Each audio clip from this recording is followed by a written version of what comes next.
دیکھیں، ایک موضوع یہ ہے کہ ہم سب کی آل اولاد ہے اور ہم کو کسی کو نہیں معلوم کہ ہماری نسلوں میں کیا ہو، تو کبھی بھی جو ہے وہ بہت زیادہ اکڑ نہ دکھائیں۔ اگر اپنے بچے اچھے ہیں، اللہ کا شکر ہے، کبھی بھی بگڑ بھی سکتے ہیں۔ ایک بات، جو دعا اور جو دل ہمارا تڑپتا ہے اپنے بچوں کے لیے، وہی دعا اور وہی دل تڑپنا چاہیے دوسرے بچے کے لیے۔ جتنا ہم اپنے بچوں کے راز کو راز رکھتے ہیں، ایسا ہی دوسرے کے بچے کے راز کو راز رکھیں۔ اور اگر کوئی لڑکی لڑکا بگڑ جائے اور بعد میں سدھر جائے تو سوال یہ پیدا ہوتا ہے، ہماری لڑکی اور لڑکا بگڑ جائے اور بعد میں سدھر جائے تو کیا اس کو ہم بدنام کرتے ہیں؟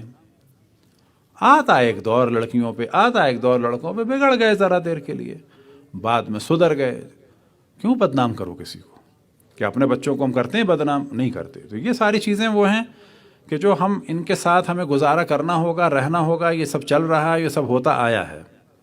تو یہ چیز ذہن میں رکھیں کہ دوسرے کے بچے کو راز رکھیں، دوسرے کا بچہ بگڑے تو اس کے لیے باقاعدہ دعا کریں، 2 رکعت نماز پڑھیں کہ یا اللہ تو اس کو سدھار، جیسے اپنے بچے کے لیے کرتے ہیں، اس بچے سے اور زیادہ پیار کریں۔ دوسری بات یہ ہے کہ جو بھی جہاں تک بگڑ جائے، چاہے وہ اپنا بچہ ہو چاہے دوسرے کا بچہ ہو، اس کو دھتکارنا نہیں ہے۔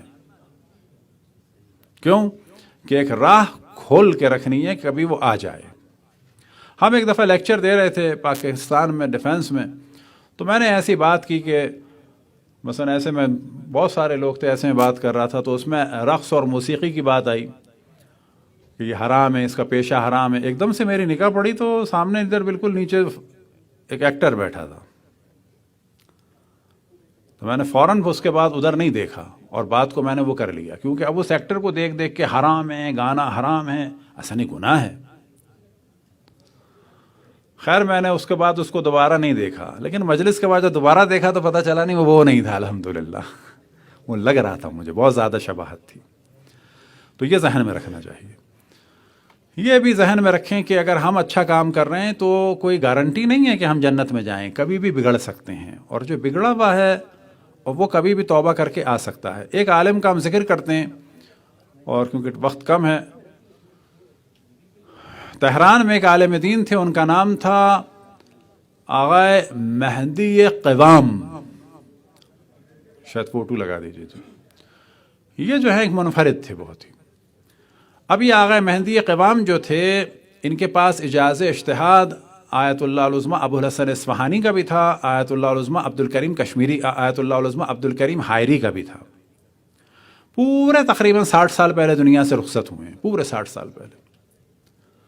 تہران میں یہ رہتے تھے، عجیب و غریب انسان تھے، یعنی واقعاً ان کے جو واقعات میں نے دیکھے تو مجھے تو بہت ہی، میرے تو آئیڈیل کے اعتبار سے۔ اب یہاں پر ان کا ایک واقعہ بڑی تیزی سے ہم بتاتے ہیں کہ ایک آدمی جو ہے وہ ملا ایک دوسرے آدمی سے اور کہا کہ میں نے آپ کو دیکھا ہے، تو اس نے کہا کہ ہاں مجھے بھی لگتا ہے، کہاں دیکھا ہے؟ کہا تہران میں، یا ہاں، کہاں تہران میں کہاں رہتے تھے؟ وہاں رہتے تھے۔ اچھا وہاں پر، او ہو وہاں مجلس میں آتے تھے؟ اچھا اچھا اچھا، ہاں کس کی مجلس میں آتے تھے؟ وہ جو فلانا سید تھا۔ خیر میں نے تو اس کو چھوڑ دیا، وہ اچھا آدمی نہیں تھا، بد کردار قسم کا آدمی تھا۔ اور تمہیں تو یاد ہوگا کہ اچھا اچھا اچھا، کہ نہیں نہیں نہیں، ایسا نہ کہو کہ وہ بد کردار نہیں تھے، میں بتاتا ہوں کیا واقعہ تھا۔ اب یہ آدمی اس کو بتا رہا ہے کہ ایسے نہ سوچو، وہ بد کردار قسم کے نہیں تھے، اصل واقعہ کیا تھا، وہ تو بڑے ولی اللہ تھے۔ کہا کہ یاد نہیں ہے کہ ایک دفعہ شب عاشور کیا ہوا تھا واقعہ؟ اس نے کہا کہ ہاں ہوا تھا۔ اب وہ واقعہ کیا ہے ہم آپ کو بتاتے ہیں۔ یہ کبھی بھی مجالس وغیرہ کا طے نہیں کرتے تھے، کبھی بھی مانگتے نہیں تھے، حتیٰ کہ لوگ دیتے بھی نہیں تھے اور بعض دفعہ بعد میں دیتے تھے۔ لیکن شب عاشور انہوں نے کیا کیا کہ جو ارد گرد لوگ بیٹھے ہوتے ہیں، ظاہر محبت میں بیٹھے ہوتے ہیں، تو اب یہ تو کہہ نہیں سکتے تھے تم لوگ جاؤ، تو وہ جو مجلس کا بانی تھا اس سے کہا کہ دیکھو تمہیں جو بھی ہدیہ دینا ہے مجھے آج دے دو۔ اب جو ارد گرد بیٹھے تھے، اس کو کہتے ہیں سوء ظن نہیں کرنا چاہیے، تو وہ ذرا سے وہ ہوئے کہ ہم تو ان کو سمجھ رہے تھے بڑے اچھے ہیں، تو بڑے لالچی ہیں، تو اس نے جو دیا انہوں نے وہ رکھ لیا۔ بعد میں وہ آدمی وہاں کا تہران کے مالدار لوگوں میں سے تھا، اور اس نے جو ہے اپنے مینیجر کے ذریعے سے ان کو کہا کہ ڈراپ کر دو۔ اب جب ڈراپ کرنے کا موضوع آیا تو موصوف نے کہا کہ مجھے لالا زار سے لے جاؤ۔ لالا زار وہ جگہ ہے کہ جو شاہ کے باپ کے زمانے میں ایک جگہ بنی تھی کہ جہاں پر ہوٹل تھے اور ریسٹورنٹ تھے، اور وہاں پر کیبرا تھے، وہاں پر کیسینو تھے، وہاں پر نائٹ کلبز تھے، اور وہاں پر فوٹوگرافی کے اسٹوڈیو تھے، وہ پورا لال آزار کا علاقہ ایک بدنام علاقہ ہو گیا تھا. تو انہوں نے فرمایا کہ مجھے لال آزار جانا ہے پہلے. اب مثلا ایک عالم دین، وہ بھی تقریباً 60 سال کا، البتہ 65 سال کے 62 سال میں ان کا انتقال ہو گیا تھا، اور شب عاشور یا شاید شب 9 محرم ایسا تھا کچھ، یا شب 9 یا شب 8 یا شب 9 یا شب 10 یعنی شب عاشور.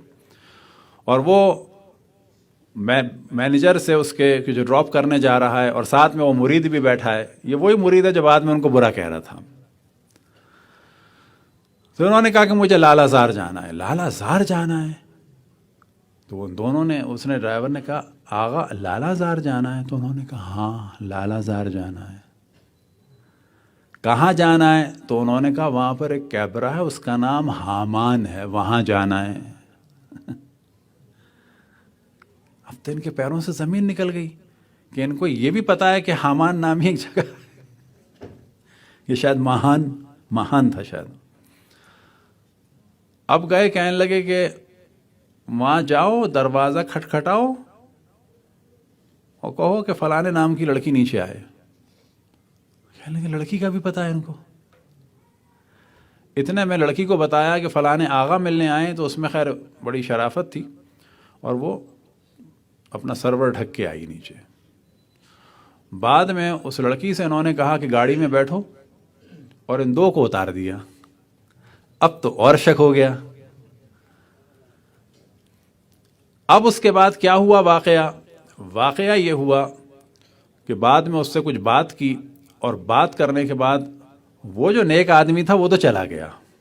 یہ وہی تھا جو بعد میں ملا اور کہہ رہے تھے تو بڑے بد کردار آدمی تھے. انہوں نے کہا میں نے لالا زار برداشت کیا، میں نے اس کیبرے کا نام برداشت کیا، اس لڑکی کا نام برداشت کیا، اس لڑکی کو گاڑی میں بٹھایا برداشت کیا. یہ نہیں، وہ نکل گیا، وہ اس کا لعنت ہو اس مولوی کے اوپر. یہ تو مینیجر کہیں جا نہیں سکتا تھا، گاڑی تھی اس کی. تو یہ رکا رہا اور یہ لڑکی واپس چلی گئی. اگلے دن اس کو بھی کیوریوسٹی ہوئی اور یہ اسی جگہ پر آیا اور کہا کہ وہ فلانی لڑکی کہاں ہے. کہنے لگا اس نے تو جاب کل ہی چھوڑ دی تھی. کہنے لگا وہ کہاں رہتی ہے؟ تو اس کا اس نے پتہ بتا دیا. وہ گیا ملنے کے لیے. جب ملنے کے لیے گیا وہ، تو انتہائی خراب گھر تھا اور چھوٹے چھوٹے بچے تھے. دروازے پہ آ گئے، وہ لڑکی آئی اور اس نے اپنا چہرہ ڈھکا ہوا تھا.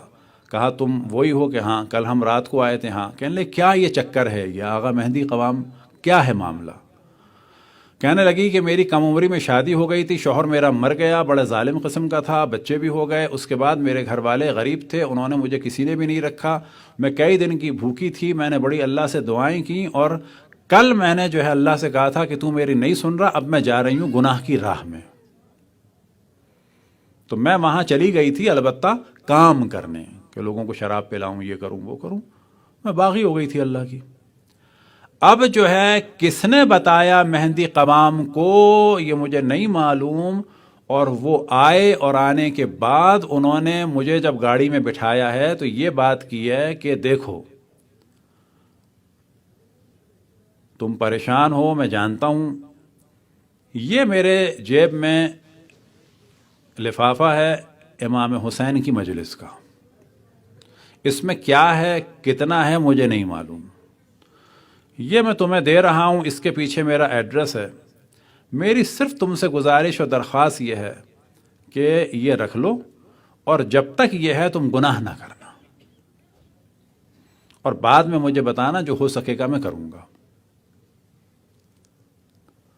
اس لڑکے نے، مینیجر نے اس لڑکی سے شادی کی، اس کے بچوں کو پالا، اور اب اس مینیجر کی ملاقات ہوئی تھی ان سے. تو یہ ذہن میں رکھیں کہ اپنا کوئی بھی ہو کتنا بگڑ سکتا ہے، رقص میں، موسیقی میں، فسق میں، فجور میں، عریانیت میں، فحاشیت میں. جہاں تک وہ چلا جائے، لیکن ہم کو اس کو نہیں چھوڑنا ہے، اور اللہ سبحانہ و تعالیٰ کی رحمت سے مایوس نہیں کرنا ہے. کوئی بھی کبھی بھی آ سکتا ہے، اور ہم اپنے آپ کو ایسا نہ سمجھیں کہ ہم کبھی نہیں پلٹ سکتے. یاد رکھیں، ایک گناہگار کا بچہ مرتا ہے تو وہ نیک ہو جاتا ہے، اور ایک نیک کا بچہ مرتا ہے تو وہ کافر ہو جاتا ہے بعض دفعہ. لہذا اپنے ایمان پر غرور نہیں کرنا چاہیے. یہ بھی غرور ہوتا ہے کہ میں با ایمان ہوں، با ایمان مروں گا. نہ استغفر اللہ. یا اللہ تیرا شکر ہے کہ ابھی کچھ ایمان ہے، یا اللہ تیرا شکر ہے ابھی کچھ عبادت کر رہا ہوں، مجھے مرتے دم تک با ایمان رکھنا، عبادت کی توفیق مجھے دینا. اور جو دوسرے لوگ ہیں ان کو بھی با ایمان بنا. لیکن اس وقت وہ نوجوان جو شراب پیتا ہے اور گناہ کرتا ہے، کیا یہ ممکن نہیں ہے وہ توبہ کر کے ہم سے بہتر ہو جائے؟ اللہ ہماری بھی عاقبت بخیر کرے، اس کی بھی کرے. یہ جو سو کال دیندار لوگ، کہ اللہ کا شکر ہے وہ میں نہیں ہوں، جو ٹھیکیدار بنتے ہیں لوگوں کے، ڈے آف ججمنٹ سے پہلے اس کو جہنم میں بھیجتے ہیں اور ڈے آف ججمنٹ سے پہلے اپنے آپ کو جنت میں ڈالتے ہیں. نہ بابا جی ایسا، نہ اپنے آپ کو جنت میں ڈالو، نہ کسی کو جہنم میں ڈالو، ہے نا. اپنے آپ کو بھی جہنم میں نہ ڈالو. اللہ پہ توکل کرو، اللہ سے معافی مانگو، اس کے لیے بھی دعا کرو، اپنے لیے بھی دعا کرو. لہذا بہت زیادہ یہ جو اپنے آپ کو لوگ دیندار سمجھتے ہیں، اور اس کے بعد بعض دفعہ ہم کیا سوچ، جنت میں جائیں گے. بابا کیوں جنت میں جائیں گے؟ دعا کرو اللہ ہمیں جنت میں بھیج دے. یہ کس چیز کا نتیجہ ہوتا ہے کہ ہمیں بہت زیادہ اوور کانفیڈنس ہے. یہ نہیں ہونا چاہیے. کسی گناہ گار کو دیکھتے ہیں جہنم میں جائے گا. بابا کیوں جہنم میں جائے گا؟ یہ توبہ کر لے گا شاید، اور ہم شاید اللہ نہ کرے بگڑ جائیں گے. تو گناہ سے نفرت ہونی چاہیے. گناہ گار سے بھی ایک طرح کا بعض دفعہ دوری ضروری ہے، لیکن ایسا نہیں کہ ختم کر دیں اس کو بالکل تعلق کو. ایک آنے کا راستہ باقی رکھنا چاہیے، اس کو اللہ کی راہ پر بلانا چاہیے. دوری رکھنے سے کیا مراد ہے؟ دیکھیں یہ ایک الگ الگ مسئلہ ہوتا ہے. مثال کے طور پر یہ ہے خود روایات میں کہ بدنامی کی جگہ پہ نہیں جانا چاہیے. اب بدنامی کی جگہ پہ جا کے کیا ہوتا ہے کہ انسان خود بدنام ہو جاتا ہے. یہ بالکل الگ بات ہے. یا ایسے افراد کے ساتھ بیٹھنا کہ جو بہت بدنام ہوں اور اپنے بدنامی کا خطرہ ہو، تو ظاہر ہے کہ لمٹ رکھنی چاہیے. لمٹ رکھنا الگ ہوتا ہے، اور جو ہم گفتگو کر رہے ہیں وہ بالکل الگ ہے. میری آغا مہندی قوام نے کی کسی نے دعوت کی ایک دفعہ کسی باغ میں تہران کے باہر. وہاں چند غنڈے قسم کے لوگ آ گئے اور وہ تنگ کرنا چاہ رہے تھے ان کو. اور بعد میں انہوں نے ان کو نصیحت کی. انہوں نے کہا ہم بہت برے ہیں یہ اور وہ. انہوں نے کہا نہیں تم برے نہیں ہو، میں بھی تمہارے جیسا ہوں. جانتے ہو فرق کیا ہے؟ تم سیدھے ہو، تم اپنی برائیاں دکھا دیتے ہو. میں دیکھو تیز ہوں، میری برائیاں چھپی ہوئی ہیں. بڑے پیار سے ان لوگوں کو اتنی نصیحت کی کہ وہ سب کے سب ان کے مرید ہو گئے تھے. تو یہ بھی ذہن میں رکھیں کہ ایک آدمی اگر اس وقت شراب پی رہا ہے وہ بھی برا ہے، لیکن وہ لوگ جو دو میاں بیوی میں اختلاف ڈال رہے ہیں، کسی کو بدنام کر رہے ہیں، کسی کو عیب لگا رہے ہیں، وہ شرابی سے زیادہ برے ہیں. وہ لوگ جو طلاقیں کرا رہے ہیں، گھر برباد کر رہے ہیں، لڑکیوں کو بدنام کر رہے ہیں، ان کی شادیاں رکوا رہے ہیں. آپ تصور کریں کہ یہ لڑکی اس لڑکے کے لیے اہل تھی، اس لڑکی کو آپ نے بدنام کر دیا، اس لڑکے سے شادی نہیں ہوئی. یہ لڑکا بھی 50 سال کے لیے اس کی زندگی اپسیٹ ہو گئی، اس لڑکی کی بھی 50 سال کے لیے زندگی اپسیٹ ہو گئی. کس کی وجہ سے؟ کہ آپ نے اس پہ تہمت لگا دی. شرابی برا ہے کہ آپ برے ہیں؟ تو یہ ذہن میں رکھیں کہ بہت سارے گناہ ایسے ہیں جو معاف ہو جاتے ہیں. ہر گناہ سے بچنا چاہیے، لیکن وہ لوگ جو اپنے آپ کو دیندار سمجھتے ہیں، بعض دفعہ وہ شرابی اور زانی سے زیادہ برے ہوتے ہیں، کیونکہ انہوں نے کسی کی زندگیوں کو برباد کر کے رکھ دیا ہے. صلوات پڑھیں بر محمد و آل محمد.